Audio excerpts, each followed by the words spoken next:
Gastroskopiya amaliyotiga keldilar. Anamnezlarda 2 marta homiladorlik bo'lgan. Birinchisi 12-13 haftada homila rivojlanmagan va kirurgicheskiy metod bilan, ya'ni abort qildirilgan.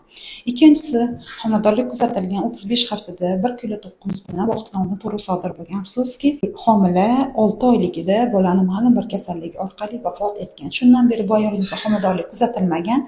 Polip diagnoz bilan jo'natishgan, lekin hozir ko'rganimizda bachadon ichida sinike, ya'ni chandiq borligi Asherman pervestivi aniqlandi, chandig'i bartaraf qildik. Endi homiladorlikka tayyorgarlik ko'rishlari mumkin.